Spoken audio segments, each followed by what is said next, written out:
Alright, so what's your names? Ratchet and Chula. Are you guys from Arizona? I'm from Tucson. I'm from Colorado. What brings you guys all the way to Phoenix? We got human trafficked. Like, no joke. Our gangster asses got human trafficked. Both of you guys? Yep. Got and woke up in the back of a freaking Suburban that was being towed. Stranded out in Avondale. Got a ride out here to Phoenix. Got picked up by all these Africans. They forced us to change our little access health care. And then once they got paid for us and heard about the fraudulent schemes that they were doing, Kicked us out. They kicked us out as soon as they knew that their money was secure off of us.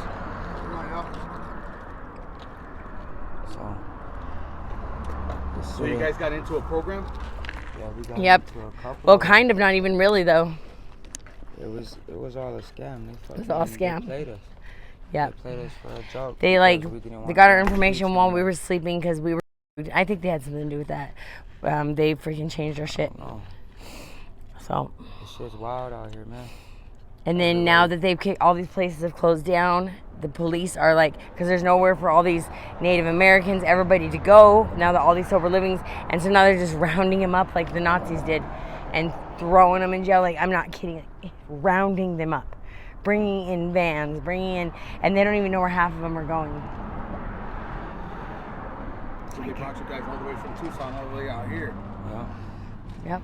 Just freaking. We worked with a Red Bull. This white guy was telling us about how these sober living homes, and freaking yeah. I think we need to move spots. Right. You're gonna be like interrupted a lot. What is this? Is this a, All right. So where were we? where we were from and what brought us here? So what are you guys doing out here to survive? Well, every man does what he's got to do. You gotta do what you gotta do. To ensure that his wife doesn't have to go out there and suffer and degrade herself. No matter what, the man's supposed to pick up the slack. It's not to mean that a motherfucker don't have a badass bitch on his side, though. You feel me? This woman's done more for me than most of my fucking own people in the pen. Don't matter where you're from. I get love out here in Phoenix. Just because I'm from Tucson don't mean shit. You feel me? It's like... Not enough love though.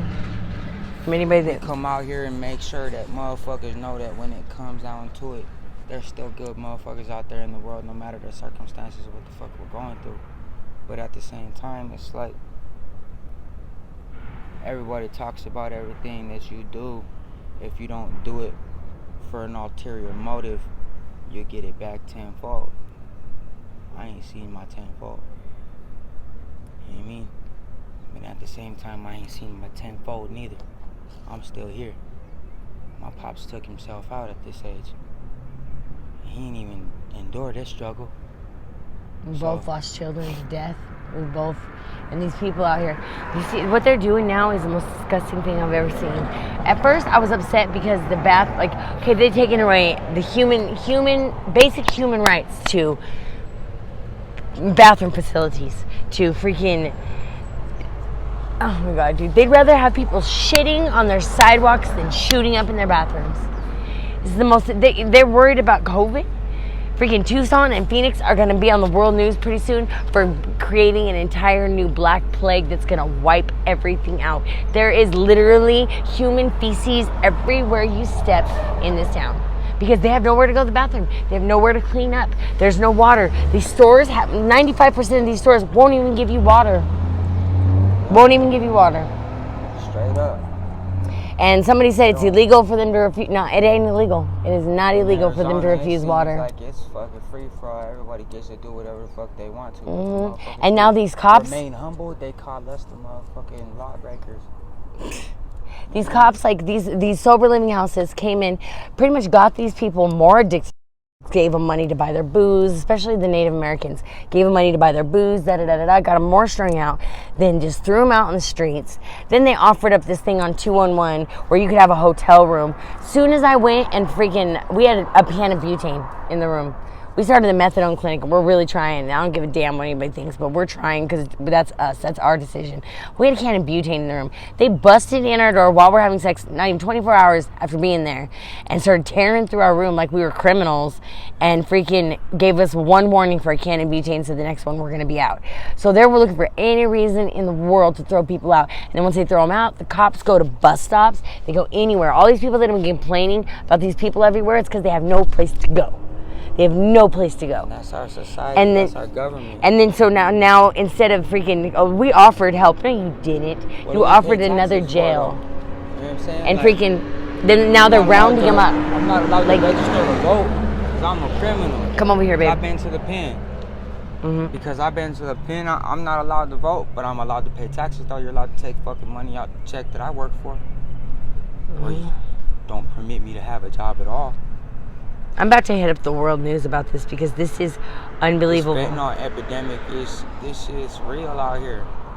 And then they no offered. Matter how hard you try to get rid of that shit, methadone clinic, whatever, that shit gets a fucking grip. It's almost impossible to get to the methadone clinic.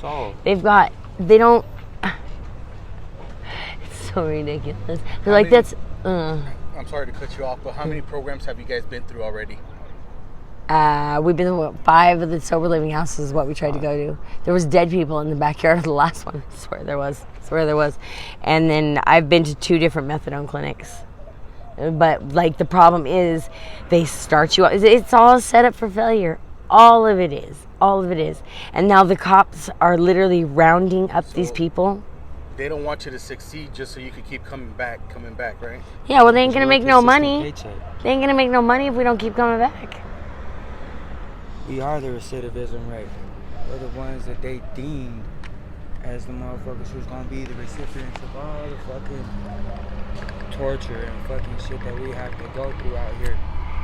We don't get a chance. You know what I mean? They have limited amount of programs. I mean, they're giving these fucking Africans, you know what I mean? Hundreds to of go thousands. and house people and forcing people who ain't even Native American to change their health care just so they can go and get a paycheck out of them and kick them back out to the streets. Yep. Fuck. It's bad. They won't let no Mexicans eat though. Unless you change your health care. Which we were so tired, we got slipped Rufalin. We had so much Rufalin in our system, it could have killed horses. And then, but there they are, waiting right there. The guy was telling us the whole time before we drank that there was these sober living houses. He was part of it. We were straight human trafficked here. But the police don't want nothing they don't want to hear nothing about that. Let nobody outside of their fucking deemed as plausible to their fucking regime. This is government. They act like it ain't fucking tyranny, man. Like this it's just like coronavirus. It's control. They round them up like Nazis. And pushing this shit out.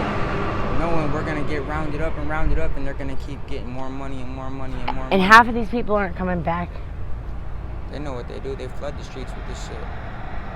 For 2-3 years, I watched the police just drive by, let these people do whatever they want, knowing that one day they were just going to do this, just to have them all. They just made it where everybody would be in one spot, just congregate. They allowed that to happen for 2 years, and then just one day started rounding them up and taking them away. Where are they taking them? Because half of them don't show up on the freaking list. And I'm not a conspiracy theorist. I do not like make things up and like, oh, what about this? They're not there anymore. People just disappear where the... Okay, so the email is... It's LESSETTENEEELY LissetteNeely@gmail.com. And then, yeah, that's the Cash App too. All right. We'll just do the email. All right, so yeah, then when you do Cash App, you got a bunch of people on the internet, a bunch of trolls and a bunch of scammers trying to make a different Cash App with like, you know. So yeah, it's LissetteNeely@gmail.com. All right. So thank you guys for sharing your story. Thank you. Appreciate it.